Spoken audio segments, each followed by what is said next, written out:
Okay, good morning, everyone. My name is Joelle Yarmel. I am the Director of Development at the FM Kirby Center and also President-elect of our local NEPA AFP chapter. I also have Jean Axton here with me, who is the AFP NEPA chapter admin. The Association of Fundraising Professionals, for those that aren't familiar with us, empowers individuals and organizations to practice ethical fundraising through professional education, networking, research, and advocacy. Our local NEPA AFP chapter hosts programming events throughout the year, along with networking opportunities. We're currently hosting free coffee networking events on the fourth Friday of each month, where great conversations take place. Our next one is slated for June 24th at the JCC in Kingston for anyone that is able to meet us. FROM. We welcome you to all join us and learn more about AFP and how membership can benefit you and your organization, but I'll also put my email address in the chat for anyone that has any questions about our organization or how it can benefit yours. I'd like to now welcome Scott Lynett. Scott has over 25 years of experience as a fundraiser, business owner, and attorney. He's a trusted estate planning attorney with experience in fundraising in northeastern Pennsylvania, and he leads a boutique law firm that specializes in legacy planning. And for those that are just joining us, I just wanted to let everyone else know that we are recording this session, and I am going to switch Scott over to the host so that he can share his information. Okay. All right, host. All right, Scott, you're up. Okay, let me see if I can get my share screen. Can everyone see that? Yes. Everyone's okay. Very good. Okay. All right, well, thank you all, and thank you for the introduction. Today, we are going to talk about legacy giving, and really, specifically around one area of legacy giving that I think is very compelling for your donors, called charitable remainder trusts, because they create a real win-win for both a potential donor who wants to leave a legacy gift, who believes passionately in your cause and wants to create an ongoing gift, and also can benefit them, as well as can benefit their hang on, I'm letting some people in here, as well as benefit their families. The one thing I do want to emphasize here is nothing I am giving today is legal advice. So please, if you're interested in doing this kind of planning, please reach out to a local estate planning attorney. There are plenty of good ones here in the area who are familiar with this kind of planning and can help your organizations work with your donors to create these types of long-term giving plans. Sorry, got another one. Sorry, just keep letting people in here. So there we go. You already heard about me, so I can go right past this slide. Born and raised here, Time Shamrock Communications. I was the CEO, that's my family's business, and I'm still the owner of PDQ Print Fulfillment. I have my law firm here as well. We're located in downtown Scranton. What I want to talk about today and what you will learn today is tax efficient charitable giving, how to do that during their lives. Just a couple, I want to make a couple of points that may not be top of mind for some of you, and then go into a discussion around charitable remainder trusts, and again, how those can really be a win-win. And I'm going to walk you actually through a hypothetical on how one of those can work. I think I want to start off by really taking a 100,000-foot view of how estate planning works and how the tax system works, both at the federal and state level, because that's the ocean in which we all swim, and finding a way that you can appeal to both sides of your donor's brain, that right side that's passionate about your cause, as well as the left side that ultimately wants to save money on taxes and take care of their family. If we can do both those things, it's a win. And there are really 4 choices for your property here that you can see. And in my practice, I focus on those first 3. to the extent possible, if people have earned the money, they should enjoy it, as well as leave it to whoever they want to leave it to, whether that's family and friends or a charity, and minimize them giving it to the government. I believe that their family, as well as the nonprofits that they have passion for, are going to put their money to better use than the government does. But taxes, when you're talking about legacy giving, taxes impact everything. And there are really three types of taxes that are critical to understand, and that I want to talk about here as sort of that introduction. And those are listed here on the screen. I'll walk through each one of them. You have the federal income tax rates. They peak out at 37%. Your donors who are going to be leaving your larger gifts, your legacy gifts, are probably in the 30+ range. And on top of these, of course, these federal rates, you have Pennsylvania income tax of 3%, which is also the capital gains tax in Pennsylvania. They have Pennsylvania has a unified tax system. These are the federal capital gains rates. That tops out at 20%. And for those of you who don't understand what capital gains rate, just want to quickly talk about capital gains tax because they play a role in what I'm going to be talking about today. So a capital gains tax is a tax that you pay on the increase in value when you buy a stock. When you buy a stock and it goes up, that's called a capital gains. Many of you are probably familiar with it from when you sold your house, perhaps you got a capital gains tax. So there's a very simple example here. You bought Tesla stock in 2015. You believed in Elon Musk back in 2015 when no one necessarily believed in him. You got a good deal on his stock. That stock is now worth $100,000 today.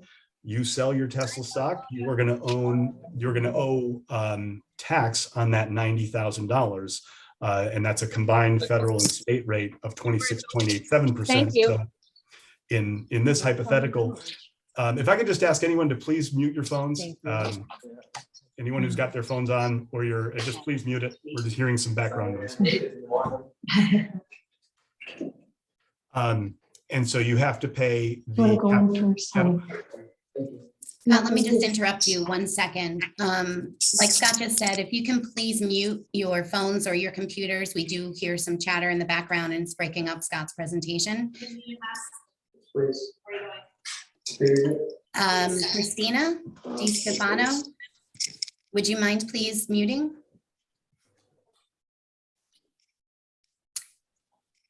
And if anyone has any questions, certainly you could jump in, or I'm sure Scott will take some questions at the end. Absolutely. And Scott, if as the host, you can mute people if they I'm for during the student arch. you need to. Got There it. it goes. Wow, I had no idea it's so much power. Thank you, Joel. So getting back to the example, you sell your Tesla stock, you have a $90,000 capital gain. That's a blended rate there that I'm showing. You end up with a $24,000 tax bill.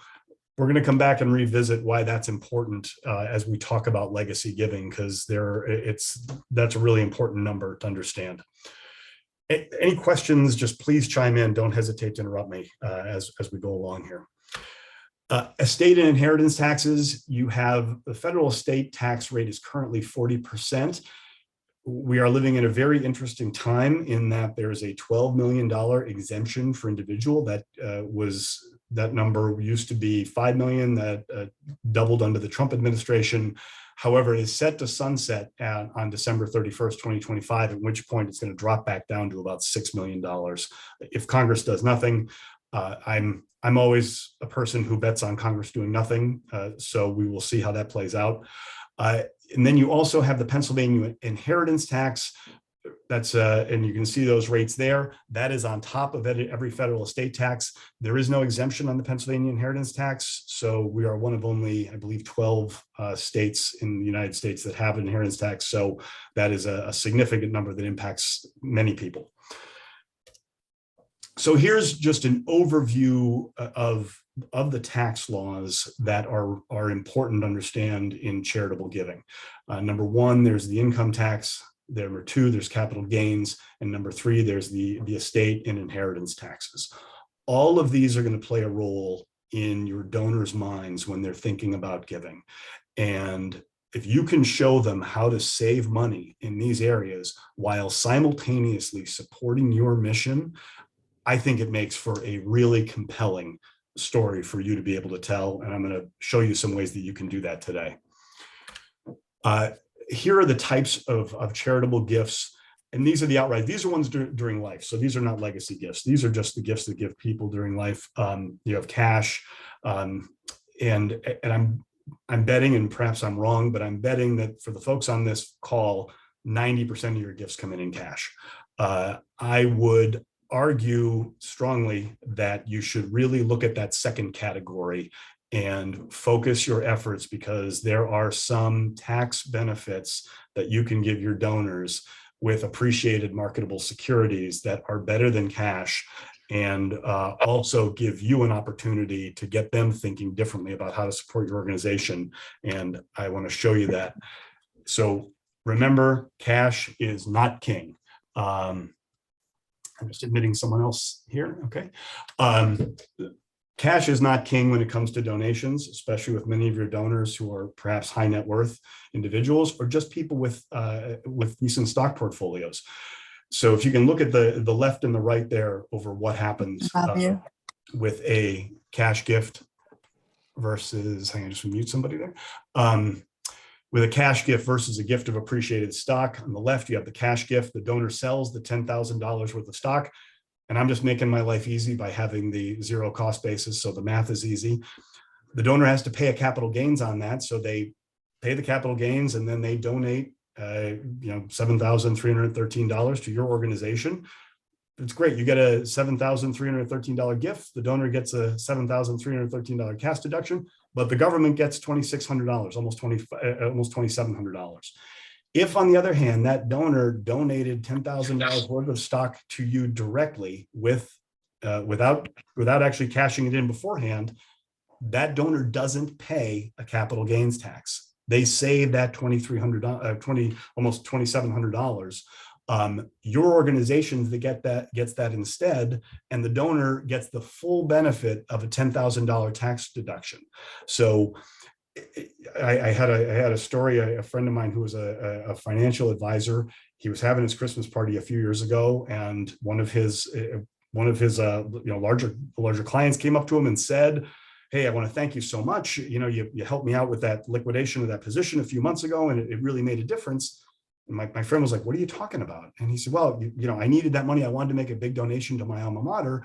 So you helped me cash it out. And then I gave the money to my alma mater." And of course, my friend wanted to sink into the carpet, because if he had understood what the client was trying to achieve, he could have created a much better outcome for him. So the other important part to remember when you're thinking about your donors is most larger donors have far more holdings in stocks than in cash. Most people hold 3 to 5% in cash.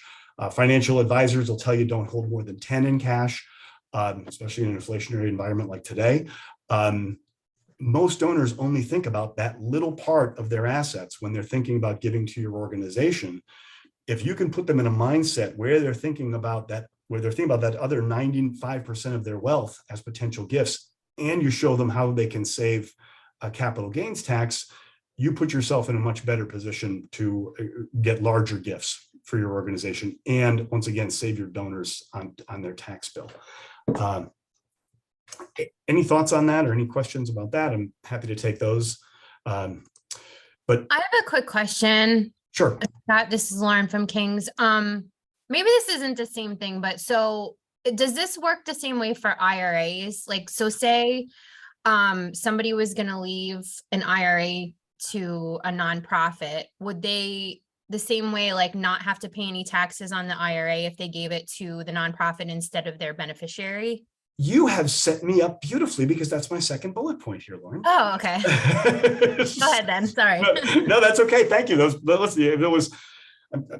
I'm glad you got my note to ask that question right at that moment. That was perfect. So that's one of the types of legacy charitable gifts, Lauren. You're absolutely right, and a good one to give.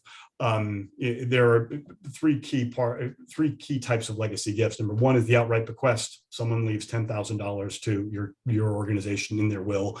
The second one is a charity is the beneficiary of the qualified retirement plan, and that's the rules around that changed, Lauren, under the Secure Act in 2017. the Secure Act was passed, and that changed the rules around how qualified retirement plans can be left to certain eligible beneficiaries versus charities. Without diving into that, because we could spend an entire hour talking about that. There are tax benefits. You're correct. There is a tax benefit to the donor doing that, and the rules are different around the payout timing and everything else. But yes, there are tax benefits to doing that, and that is one way for folks to continue to get an income stream for the rest of their lives and still leave something, a legacy gift to an organization like yours. The other most common types of legacy charitable gifts are what are called split interest gifts. So a split interest gift means that the donor or the donor's family retains some interest in the gift during their life. Generally, they get an income stream from it. And then a charity gets the remainder of the gift, whatever is remaining at the end of when the donor passes away. So you have a charitable gift annuity. There are some organizations that have these. These are essentially contracts between a donor and the organization, where the organization has it all set up that the donor receives a set percentage, and at the end of that, the donor makes a large gift. They receive a set percentage of that as an income stream for the rest of their lives, and then whatever remains in there would go to the charity. Charitable remainder trust is somewhat similar, but doesn't require the charity to have that infrastructure. That can be done working with a financial advisor and a tax advisor. And that's what I'm really going to focus on that today. You have a gift of a remainder interest. That's typically, you'll see that done with a home where a donor has their primary residence, or they own a vacation home. They will be allowed to live in it for the rest of their lives. They'll have a right to live in it for the rest of their lives. And then when they pass, the organization gets that generally appreciated real estate, whether it's a primary residence or a vacation home. And then you have a charitable lead trust, which is sort of the opposite of the charitable remainder trust. That is where the charity gets an income stream for the donor's life, and then the donor's family gets the remainder interest at the end. So a charitable remainder trust and a charitable lead trust are sort of opposites. But I really want to focus today on the charitable remainder trust, because there are ways to structure it that are just so compelling, and it can literally be done working with an attorney here locally, as well as I know there are many financial advisors here are very familiar with these.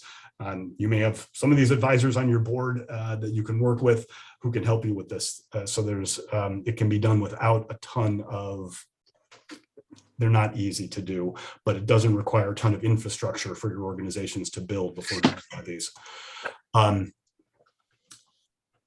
So I want to start off, this is actually the law. This was charitable remainder trusts were formalized in 1969 under the Nixon administration.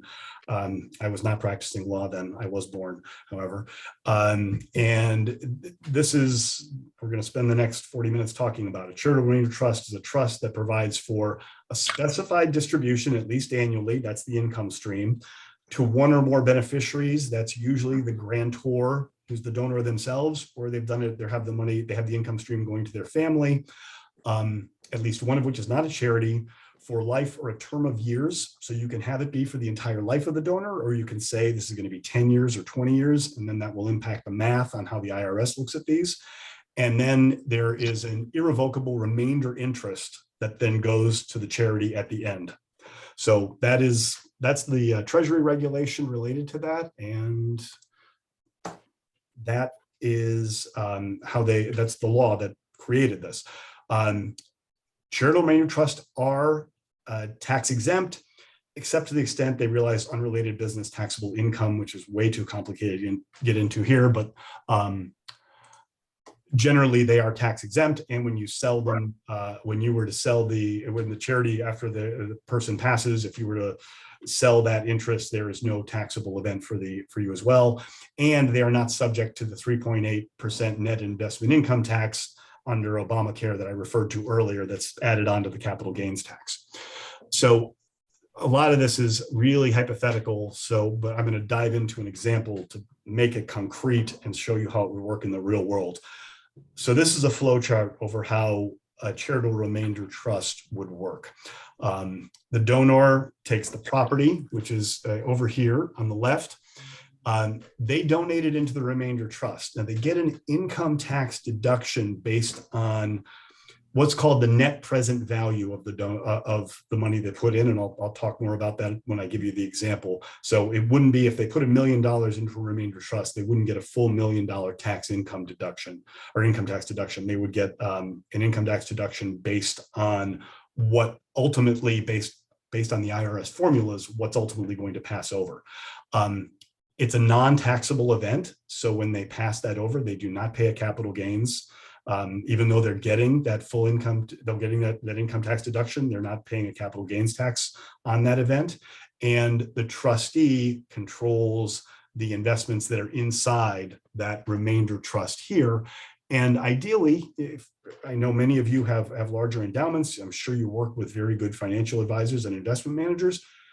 Hopefully you're going to be able to partner up with a financial advisor who can create a really nice return, because ultimately the better the return that occurs in the remainder trust, the more money that's going to flow over to charity. The remainder trust generates income that then is paid out to usually the donor who put the money in the remainder trust to begin with. Sometimes it's part of their families, but 99.9% of the time it's the donor or their families that gets the income. And then finally, when the donor passes, the money goes over here to your charity, and there is no estate tax savings that the donor has to pay on those dollars. And your organizations, of course, don't have to pay a tax either. So let me walk you through what an example of this would look like in the real world, so you can get a better feeling, because hypotheticals can be a little confusing. So we'll just use a hypothetical couple here. We have Thomas, who is 60, and his wife Martha is age 55. They have their gross estate is $30 million, and 2/3 of it consists of a single holding in a company called Monticello Enterprises. And just again, to make my life easy and make the math easy, we'll call that a zero basis. So they have no cost. So for capital gains purposes, as I talked about earlier, anything they sell, there would all be capital gains. There would be no math involved there. And Thomas and Martha are getting older, and what they want to do is diversify their assets a little bit. So they go to their financial advisor and they're saying, hey, we'd like to take $1 million of our Monticello and we'd like to sell it off and put it in a diversified portfolio that is going to generate income to us personally for the rest of our lives. So this is how, now this just assumes that they're doing this, they're not leaving anything to charity. They have just decided to work with their financial advisor to create a diversified portfolio to generate income for them. So they take that $1 million of Monticello Enterprises. When they sell it, they have to pay the capital gains. This is just the federal numbers. I'm not going to go into the PA numbers. I mentioned those earlier. So there's going to be additional taxes for Pennsylvania, but just to make it easy, I'm only doing the federal ones here. So you have $1 million in property, they sell it, they have a capital gains tax they have to pay of $238,000. So that comes right off the top. And so you can see their principal that they are able to invest in that diversified portfolio to generate income for them is now $762,000, because again, they've lost that money due to capital gains. If their financial advisor figures out a way to do that income, to invest that income at a 7% return, and that's historically the S&P 500 index over the last 70 years has returned a 7% return. So that's not an unreasonable number. That's going to generate about $53,000 in income for Thomas and Martha, which will then net down over here.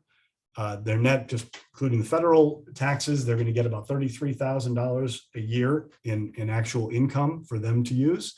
And then when Thomas and Martha, when the last of them, the survivor of them dies, that $762,000, assuming they've got a 7% return on the portfolio and they've taken 7% in income, that 762 shouldn't change that much. That's roughly all of that should go over. Assuming it's been well managed by their financial advisor. Their heirs are going to net out about $457,000 because Thomas and Martha will have a federal estate problem. And so they're going to have about $300,000 in federal estate tax due on those. And then their net estate to their heirs is going to be about $457,000 minus the 4.5% Pennsylvania tax. So there'll be an additional hit off that of another about $20,000, call it.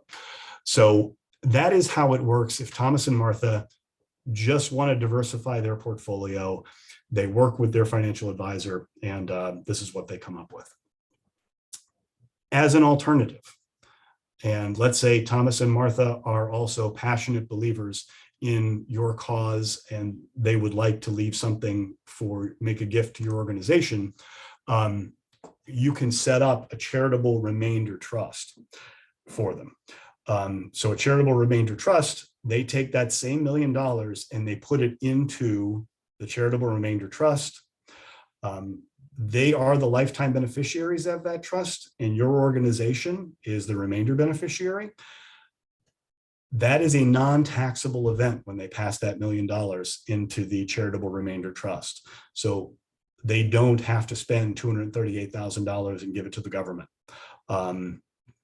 So now they have the full $1 million sitting in their charitable remainder trust, earning that 7% return.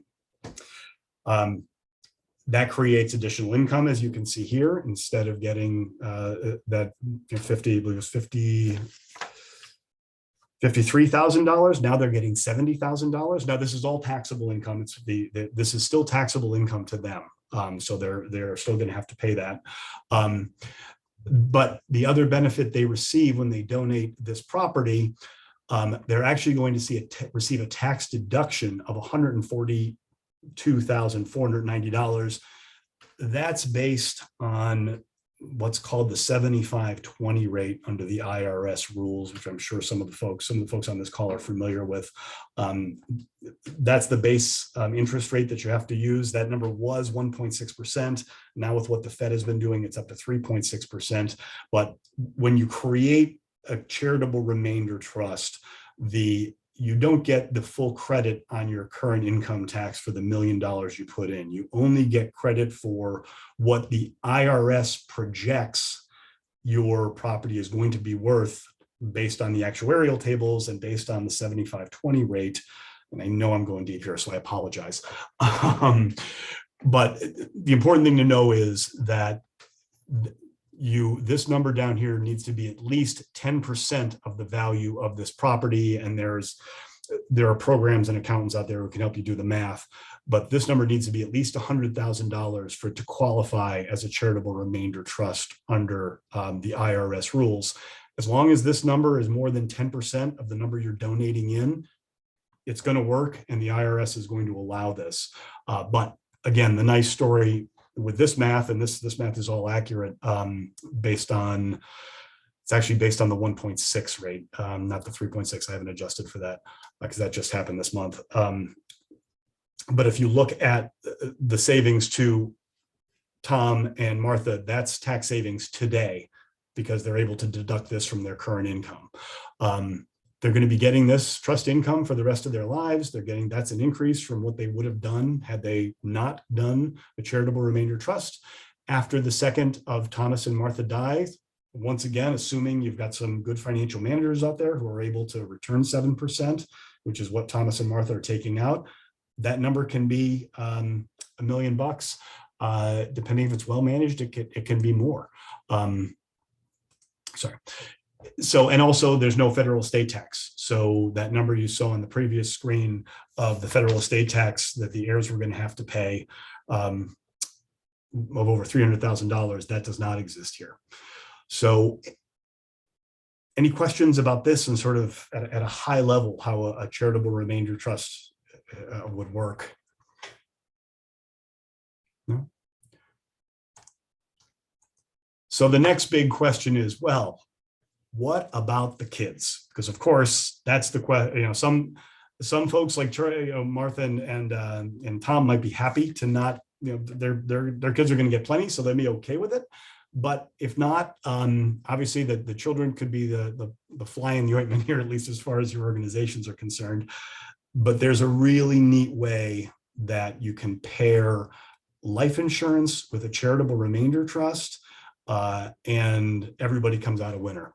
So just sort of show how this would work. Again, I want to reiterate, these are the only 4 choices that people have for their property. And what we really want to do is, in addition to creating that income line, which checks the box on that first one, how do you do for the second one, whilst at the same time using a charitable remainder trust to benefit a charity?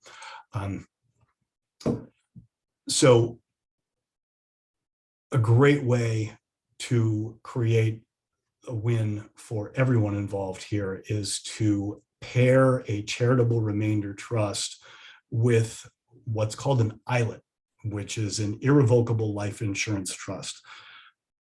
Without going too incredibly deep, an irrevocable life insurance trust allows a life insurance policy on the lives of, in this case, Thomas and Martha, to be owned by a trust, which means that ultimately when the second to die of Charles and Martha, when they pass away, it will not be included as part of their estate. Now, there's a lot of complex planning about how that has to work, but if done correctly, it removes that the proceeds from the life insurance out of their estate, and therefore completely avoids not only federal estate tax, but the Pennsylvania inheritance tax.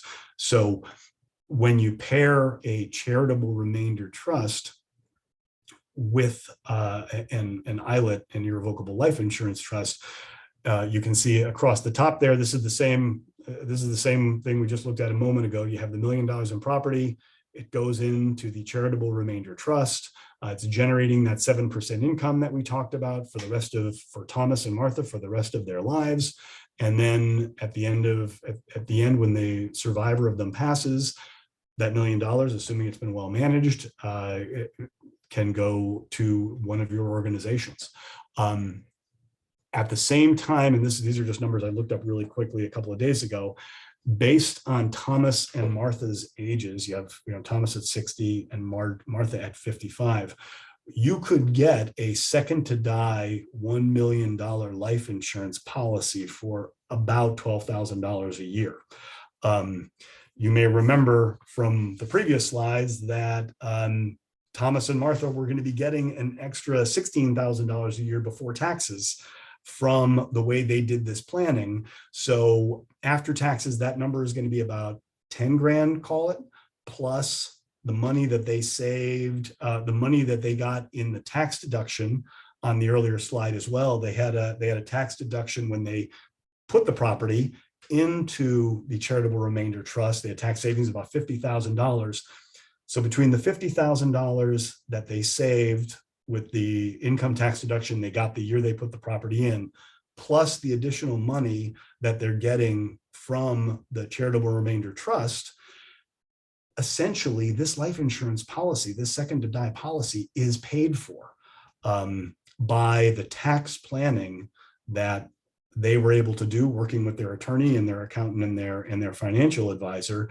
And this life insurance is paid for, and their children now end up, instead of getting the earlier number, which was, if I recall correctly, let me pull this up real quickly, the children in the other example were getting about $457,000. Now the children get $1 million, the charity gets $1 million. Thomas and Martha get income for their lives. So doing this sort of planning, again, and I guess if you remember nothing else from this presentation, I just ask you to remember, if you can couple your donors and channel your donors' passion for your organization's mission, and at the same time show them how they can benefit their family and reduce their tax burden, both in life and at death, to me, this becomes an extraordinarily compelling appeal. And just, here's a very quick summary of the non-charitable investing versus a charitable remainder trust coupled with a life insurance in an irrevocable life insurance trust. On the non-charitable investing, you have those capital gains, you have a federal estate tax bill that's coming due, well over $500,000 in the federal taxes. You have Thomas and Martha getting $32,000 in net income, and their kids are going to inherit, call it $450,000. Your organizations don't benefit at all. With a charitable remainder trust with coupled with life insurance trust, there's no capital gains, there's no estate taxes. You have tax savings of over $50,000. Their net income is higher because they have more money working for them through this period. They have the full $1 million is working for them. Cost of the life insurance is $12,000 a year, which is virtually paid for by the increased net income plus the tax savings. And the kids get the life insurance proceeds at $1 million, and your organizations benefit from the remainder interests in the charitable remainder trusts. I know I flew through that stuff, so I talk fast, and I apologize for that. But I welcome any questions. That's my contact info there. If, anyone's welcome to give me a buzz as well. I can throw open the floor.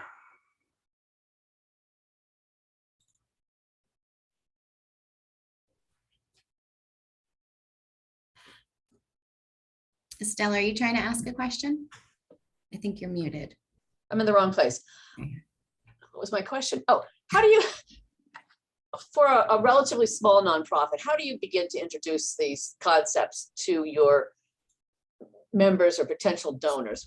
What's the easiest way to make them familiar with some of these ideas? I think Estelle, it's a great question. I think it's a one-on-one conversation. Getting your executive director to take those higher donors. So one of the challenges, and I know there's the tendency when you're a donor to an organization, there's the fear of, well, the only time I hear from them is when they're making an ask. So I think starting off with those, one-to-one lunches or coffees, your executive director identifying those top people and meeting them at Starbucks. I had coffee recently with an executive director of a nonprofit here, and it was really a get to know you type of thing. And I think starting that dialogue, and then as you build the relationship, then you can start just introducing those ideas of, hey, not only can we have a team that can help you out with these things, we can ignite your passion and help you save money on some taxes if you're ever interested in having that conversation, around, especially, donating appreciated marketable securities, like I mentioned earlier. People just don't think of that stuff. And if you can start positioning those discussions around, we're not only, we have ways that you can not only support us, but also save yourself some cash every April 15th, it's going to perk people's ears up. But it's not a quick, there's not a quick fix. There's no 8.5 by 11 flyer you can hand them that's going to make it happen. It very much has to be a one-on-one conversation. Having said that, and I know a lot of the folks on this call do this because we do some of their fundraising. You always want to reach out and mention that in all your fundraising appeals, have that in there on the little donor slips and everything. And even I would say frame it as, instead of, ask us about legacy giving, ask us about how we can save you money on estate and inheritance taxes. Frame it a little bit differently versus just legacy giving. When people see that you're going to save them money on estate and inheritance taxes, they're going to look at that a little differently than just a little checkbox about how you can remember our organization in your will. What's in it for me is what always people are interested in. And the more you can speak to what's in it for the donor, and then make them feel like they're, frankly, that they're smart in doing their planning, and you're going to help them do smart planning. And if they look at you as that advisor, Estelle, that's going to be a different conversation. Thank you.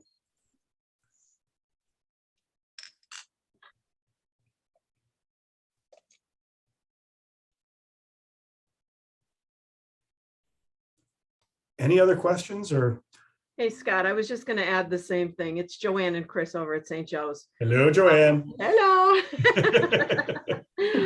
We have something, of course, on our website, also in our annual report, which is also part of, like, it's a calendar type format.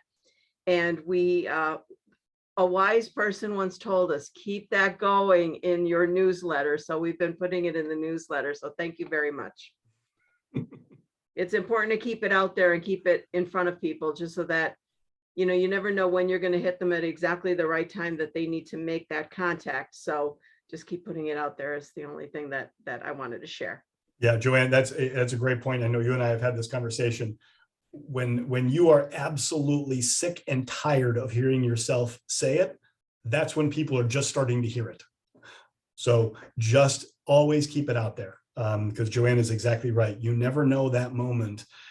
And you know, it's funny, people are funny with estate planning. They don't want to talk about it. And I joke, I say, I'm the death and taxes guy. Nobody wants to talk to me. But when they have that moment and they're in that mindset, and the other thing I would say would encourage, I'm sure you have other lawyers who you are on your board, who you're engaged with. It's very interesting. There was a study done, and I don't know the numbers off the top of my head, but roughly, there's a study done by the Estate Planning Council, one of the national organizations. I don't remember which one did it, for estate planning attorneys.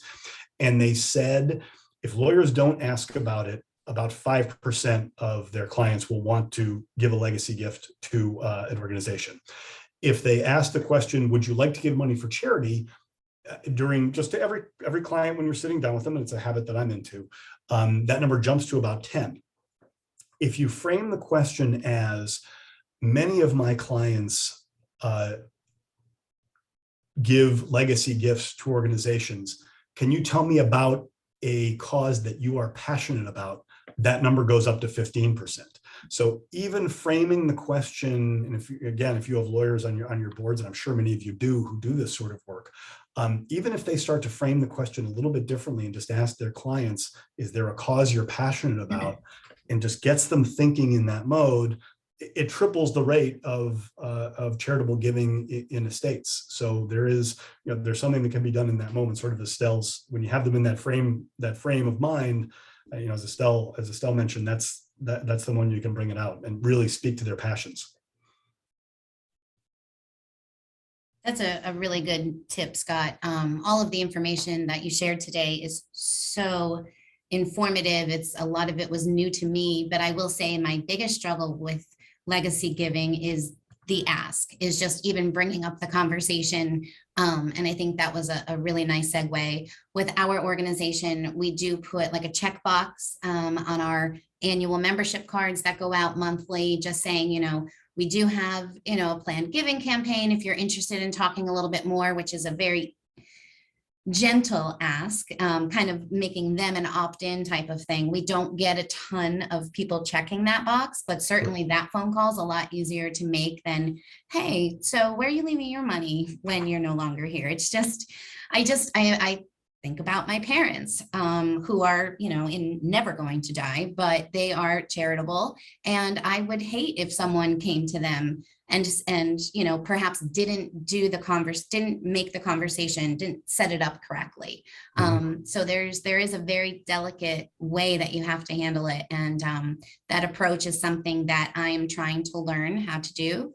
Because again, like I said, we have it on our pledge cards, we have it on our website. So people kind of have to seek out that information from us rather than us having a dedicated legacy employee that's going out and talking with them. So I think the combination of that tip you just gave with all of the information you shared today was super helpful for an organization like us that doesn't put a lot of time and effort into legacy giving, but it's out there. Right. And these numbers that you showed today, I sit here and think, wow, I'm really wasting a lot of time on my annual campaign when if I get, 3 or 4 great donors that are already with us that would like to do this, it's a home run. Well, and Joel, that's a really great point. That's one of the challenges. Like, each one of you is trying to hit a number. You're being held accountable by your executive directors. Like that's, at the end, that's what you're held accountable for. So of course, that's what you're focused on. this is planting a tree. The tree is not going to bear fruit for 20 years, and one of your successors is going to benefit from this, or maybe someone like you, Joelle, is going to be there in 20 years still and is going to benefit. But this is planting a tree because it's going to take a long time for it to bloom, and it's difficult to focus on things going to take a long time for it to bloom when you have Gojo coming up, Joanne. There's those, you have an event coming up, you have your big annual dinner is coming up next week, and you're trying to get items for the silent auction. Like, I get it. These are incredibly hard things to do, but the payoff, to your point, is fantastic. The other thing that I forgot to mention, you can, of course, and this appeals to some donors, especially some high net worth donors who like to be recognized. You can, of course, when they make the donation into the charitable remainder trust, you can recognize them for that gift at that moment, which, for a lot of these folks could be very meaningful to be recognized for making a $1 million gift or whatever it is. So that is something you can recognize them during their lives, even though the gift won't come to full fruition until sometime down the road.